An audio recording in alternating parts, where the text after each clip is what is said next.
Quel bilan tirer des cahiers de doléances mis en place dans les mairies?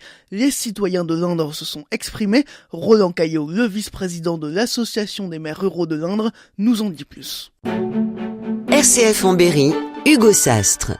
Roland Caillot, quel bilan faites-vous de ces cahiers de doléances? Eh bien, le bilan qu'on fait, c'est d'abord, on est satisfait de la participation, du nombre de personnes qui sont venues, même si toutes les communes n'ont pas participé à cette action. Et on retrouve bien dans les revendications ce qu'on entend au jour d'aujourd'hui au travers des médias. La première revendication étant le pouvoir d'achat. Je crois que là, il y a un consensus général, surtout dans des zones rurales comme la nôtre, ou des zones vieillissantes, où la plupart de nos populations soit sont au SMIC, ou soit sont retraités avec des faibles revenus. Et il est vrai que là, ça devient difficile de mener une vie correctement avec ce revenu. Ces revendications, depuis des années, les maires ruraux ont alerté l'État qu'il y avait des problèmes dans ce milieu rural, qu'on était délaissé, la ruralité, et les gens qui vivent dans cette ruralité sont délaissés aussi. Il y a des années que ceci dure, il y a des années que nous alertons, et il y a des années que rien n'est fait. Et là, il y a eu l'explosion. Et devant cette explosion, nos revendications sont remises à l'avant, même en tant que collectivité,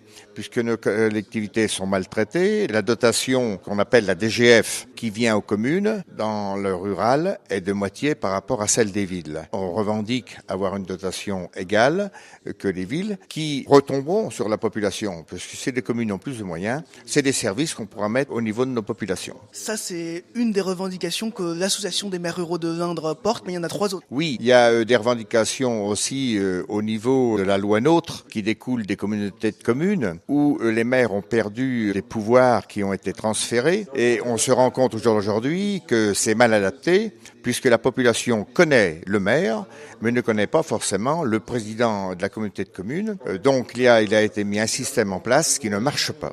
Et les autres, quelles sont-elles alors? Il y a la transition énergétique. On voudrait être acteur de la transition énergétique, puisque la transition énergétique, nous, on a la chance en milieu rural d'avoir l'espace. Nous avons l'espace, nous avons du vent, nous avons du soleil, nous avons des rivières, et il faudrait ramener de l'économie à travers cette mise en place et cette mutation de la transition énergétique. Et puis il y a une revendication, c'est dans la Constitution, puisqu'on va avoir une évolution sur la Constitution, il faut prendre en compte l'espace, puisque tout est basé dans notre pays sur la répartition par rapport au nombre d'habitants. Mais l'espace n'a jamais été pris en compte et il nous faut au jour d'aujourd'hui que ça soit inscrit dans la Constitution, que non seulement on prenne le nombre d'habitants, mais il faut prendre en compte l'espace. 154 revendications au total. Est-ce que c'est un bilan positif pour vous? Oui, finalement, parce qu'on sait dans toutes ces consultations, les pourcentages sont assez faibles. On est satisfait, puisque ça a été une démarche qui a été décidée rapidement. La communication sur cette démarche n'a pas toujours été bien faite, et le fait d'avoir ce retour nous satisfait. Merci Roland Caillot. On rappelle que vous êtes le vice-président de l'Association des maires ruraux de l'Indre. Vous nous parliez des cahiers de doléances mis en place en mairie en cette fin d'année 2018.